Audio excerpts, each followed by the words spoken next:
मित्रों नमस्कार। 2025 अब प्रारंभ हो चुका है। सभी लोग अपनी अपनी तलवार भांजे बैठे हुए हैं, पूरी दुनिया के लोग, और अब दुनिया विश्व युद्ध की तरफ बढ़ रही है। 2025 में क्या स्थिति रहेगी अमेरिका की?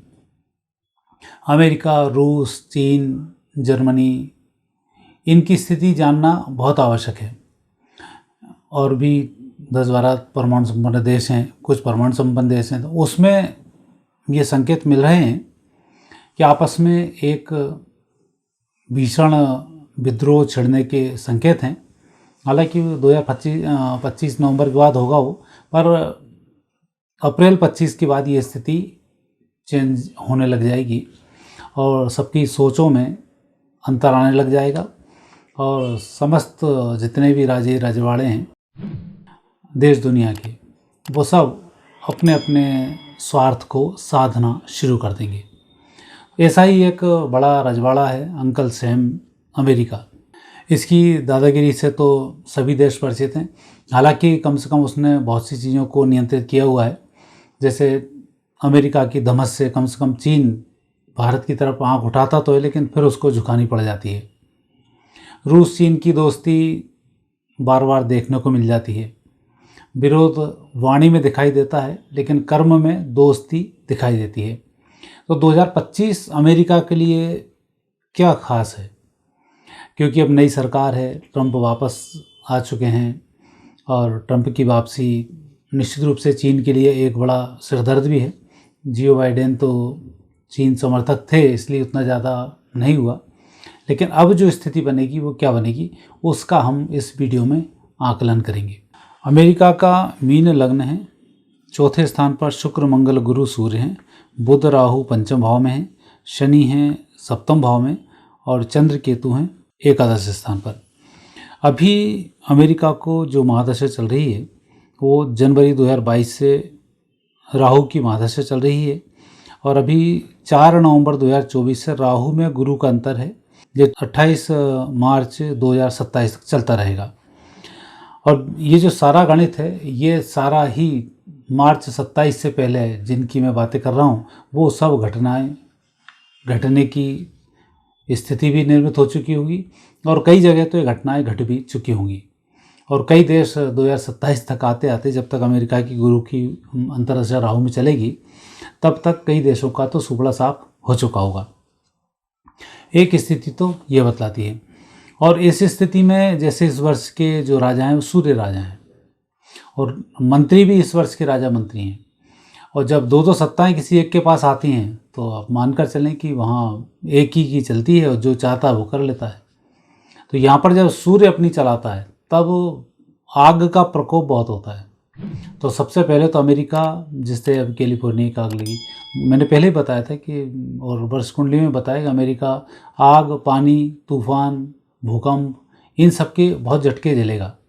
इन 2 साल में उसकी अर्थव्यवस्था तबाह ही इन सब चीज़ों में होगी कि वो जितना भी हथियारों से दूसरे देशों से कमाएगा और उतना उसका यहाँ पर नष्ट होता चला जाएगा। या तो वो इनकी तरफ ध्यान नहीं देगा और खर्च लगातार होता रहेगा, परेशानी आती रहेंगी और सुरक्षा की तरफ नहीं ध्यान देकर वो अपनी बाउंड्रियों की सुरक्षा की तरफ या बाउंड्री को बढ़ाने की तरफ अपना ध्यान केंद्रित करेगा। दूसरी स्थिति अमेरिका की यह आती है कि वहाँ पर भूकंप की स्थिति है। तो बड़े शहरों में भूकंप के कारण बड़ी तबाही के संकेत हैं। सूर्य जब मंत्री बन जाए और मंगल की जब स्थिति नेगेटिव हो जाए तो वहाँ पर आतंक के बढ़ने की स्थिति बढ़ जाती है। तो अभी जो अमेरिका बड़ा सुरक्षित अपने आप को मानकर बैठा था कि मेरे यहाँ तो चिड़िया भी पर नहीं मार सकती है, इन 2-3 सालों में वो ये देखेगा कि नेगेटिव स्थिति बन रही है। और जो भारत की स्थिति है, जैसे आपने देखा कि भारत में जो विपक्ष जिस तरह से संविधान की रट लगाकर बकवास करके लोगों में गलतफहमी फैला रहा है, जॉर्ज सोरोस की चाल है। तो अब वहाँ पर जॉर्ज सोरोस फुटपाथ पर हैं, एलन मस्क नंबर 1 पर हैं। अब जो स्थिति भारत में हुई विपक्ष की, वही स्थिति वहाँ विपक्ष की होने वाली है कि वहाँ का विपक्ष भी सीधा ट्रंप के खिलाफ देश भेष को लेकर आगे बढ़ता रहेगा और उनके कार्य करने में दखलंदाजी लगातार जारी रखेगा।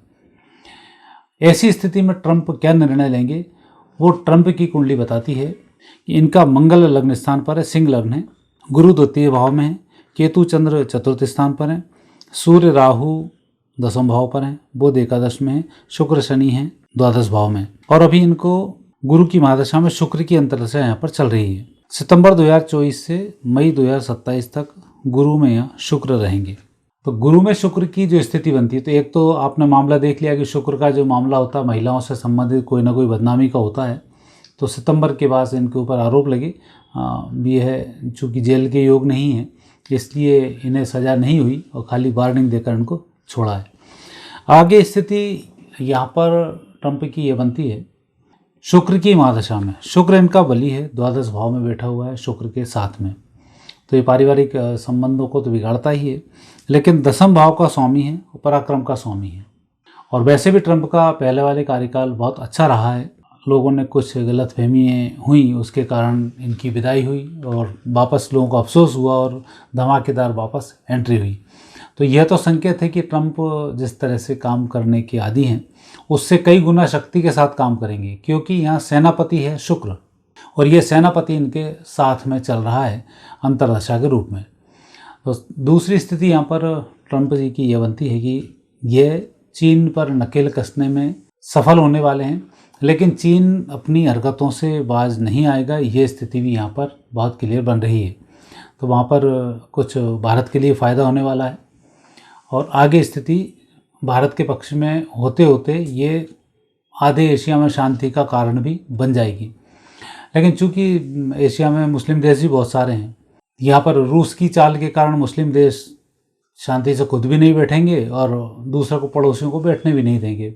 तो यह दूसरी स्थिति ये बनने वाली है कि अमेरिका ट्रंप भारत के पक्ष में रहेगा चीन के चक्कर में। मतलब वो कोई आप पे खैरात नहीं बांट रहा है, कोई दोस्ती नहीं कर रहा है भारत से, उसको चीन पर नकेल कसनी है तो भारत आएगा। चीन पर नकेल कसने के लिए उसने बांग्लादेश में उपद्रव कराया, चीन पर नकेल कसने के लिए उसने अफगानिस्तान में उपद्रव कराया, चीन पर नकेल कसने के लिए उसने श्रीलंका में उपद्रव कराया। तो ये जो उपद्रव हैं ये सब इसी दम पर है कि चीन को कैसे घेरा जाए। इसमें ट्रंप फिर सफल होने वाले हैं, ये उनकी रणनीति दर्शाती है।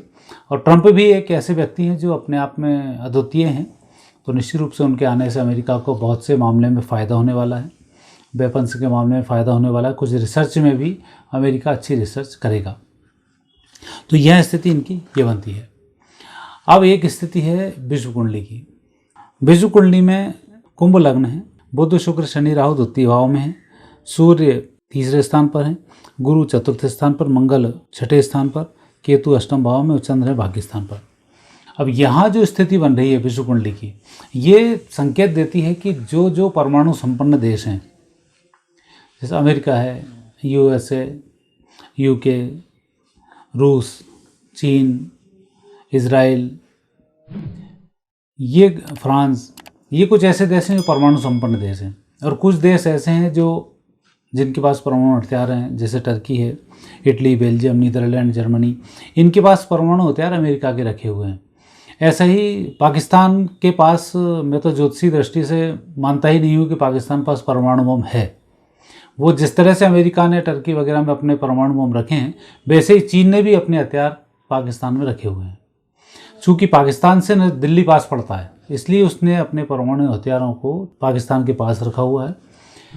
जैसे ही भारत परमाणु का विस्फोट करता है, एक अपना रिसर्च करता है, दूसरे दिन ही कुछ ही समय में पाकिस्तान भी कर देता है। ये संभव नहीं है। और पाकिस्तान के पास यदि परमाणु हथियार होते या टेक्नोलॉजी होती तो कभी की वो टर्की के पास पहुंच गई होती और आतंकियों के पास पहुंच के वो मुस्लिम कंट्रीज़ में फैल गई होती। तो यहाँ पर उसके पास हथियार नहीं है और उसकी पूरी सुरक्षा चीन के पास में है। तो ये स्थिति तो यहाँ यह बनती है। अब अगली जो स्थिति विश्व युद्ध की बनने वाली है, वो बनने वाली है मई के बाद। अप्रैल मई में सारे ग्रह चेंज हो जाएंगे, गुरु हो जाएगा, शनि हो जाएगा, मीन राशि का शनि आ जाएगा, मिथुन राशि का गुरु आ जाएगा। और जैसे गुरु जिस तरह से बढ़ रहा है, तेज़ी से अतिचारी गुरु होकर जा रहे हैं, तो यह भी संकेत है कि ये राजाओं के दिमाग में खलबली मचा कर रखेगा। और राजाओं के दिमाग में नहीं, आप अपने आस पड़ोस में भी देखेंगे, लोगों के अंदर प्रतिस्पर्धा आ जाएगी ज़मीनों को हड़पने की, लोगों के पैसे हड़पने की। मेरा संकेत है कि आप किसी व्यक्ति को आप पैसे उधार ना दें, चाहे आपका कितना ही खास क्यों ना हो। बहुत ज़्यादा हो तभी आप इस पर आगे बढ़ें, अन्यथा लोगों के अंदर ये नेगेटिव स्थिति बनने वाली है। शेयर मार्केट भी अब धराशायी बहुत तेज़ी से होने वाला है। मुझे लगता है मेटल वगैरह, गोल्ड वगैरह छोड़कर बाकी जगह में बहुत अच्छी स्थिति नहीं होगी। कई बैंक इसमें धराशायी होने वाले हैं, तो यहाँ भी स्थिति बहुत नेगेटिव जा रही है। तो आने वाले समय में अमेरिका जिस तरह से काम करेगा, और अब एक तरफ थे एलन मस्क हैं और दूसरी तरफ जॉर्ज सोरेस। अब जॉर्ज सोरेस का तो समापन हो चुका है। जॉर्ज सोरेस वामपंथी थे और चीन के और इनके रूस के कदमों से कदम मिलाकर वो चल रहे थे, और पूरी दुनिया की अर्थव्यवस्था को उन्होंने डिस्टर्ब करने के लिए, सारे चुनावों को डिस्टर्ब करने के लिए बहुत काम किया। और यही कारण है कि उन्हें इनाम के स्वरूप अमेरिका का सबसे बड़ा सम्मान दिया गया। अब स्थिति दूसरी आती है, यहाँ एलन मस्क नए उद्योगपति खड़े हो रहे हैं। अब भारत में अगले चुनावों में एलन मस्क का नाटक शुरू हो जाएगा, देश दुनिया में चीन में इनका शुरू हो जाएगा। तो ये भी एक संकेत है जो नेगेटिव रूप से भारत के खिलाफ जाएगा, जिसमें भारत को थोड़ा सा संघर्ष करना पड़ेगा और हमें अपने वैज्ञानिकों को फिर संभाल कर रखना पड़ेगा। और जितनी भी टेक्नोलॉजी हैं, जो अच्छे व्यक्ति हैं, उन्हें अब कोशिश करनी होगी कि भारत में रोका जाए, ताकि ये सब देश के काम आए। और देश में आने वाले समय में बहुत अच्छे वेपन्स बनने वाले हैं और बहुत अच्छी टेक्नोलॉजी 6th जनरेशन के भारत में डेवलप होने वाली है। तो ये स्थिति भी यहाँ पर बनती है। लेकिन इन सब में ट्रंप भारत के लिए एक मददगार साबित होने वाले हैं। वो चाहते ना चाहते हुए, मतलब खुशी खुशी आपको सहयोग नहीं करेंगे। वो तो कहते हैं ना, दुश्मन का दुश्मन हमारा दोस्त। तो वो स्थिति यहाँ पर बनेगी, तो हम उसके दोस्त बनकर रहेंगे। और भारत इसी बीच में, और भारत चूँकि सूर्य प्रधान देश है, इसलिए सूर्य भारत की मदद करने वाले हैं। यहाँ पर उतने भूकंप की स्थिति नहीं आएगी, उतने नेगेटिव स्थिति में नहीं। हालांकि बाढ़ आएंगी, गर्मी बहुत आएगी, तबाही भी यहाँ भी मचेगी, लेकिन अन्य देशों की तुलना में कम होगी। अमेरिका में तो ना आग से उससे कभी छुटकारा मिलेगा, ना उसे बाढ़ से मिलेगा, ना उसे हवाओं से मिलेगा। ये तीनों कभी ना कहीं चलते रहेंगे। और अब चीन में भी स्थिति अप्रैल के बाद शुरू हो जाएगी। तो ये सब नेगेटिव स्थिति जो बन रही है अब आगे बनती रहेगी, ये ग्रहयोग दर्शाते हैं। ट्रंप आने से बस इतना फ़ायदा है कि भारत चुप रहकर मज़े करे और अपनी तरक्की को बढ़ाता रहे। यही भारत के लिए सबसे बेहतर स्थिति, और ग्रहयोग भी यही बताते हैं। और मोदी जी इस तरफ वर्क कर भी रहे हैं। और ग्रहयोग भी भारत के ऐसे ही हैं कि भारत धीमे धीमे कछुए की चाल से तरक्की करेगा, आगे बढ़ेगा, और ट्रंप का अप्रत्यक्ष रूप से भारत को सहयोग मिलेगा, जिसका भारत फ़ायदा भी उठाएगा। मित्रों, ये वीडियो था ट्रंप जी के आने के बाद, और अब अमेरिका की क्या स्थिति है, अमेरिका का अगला वर्ष कैसा है, इन सब की जानकारी इसमें समेटी हुई थी। आगे फिर नए विषय के साथ आपसे भेंट होगी। अनुमति दीजिए। नमस्कार।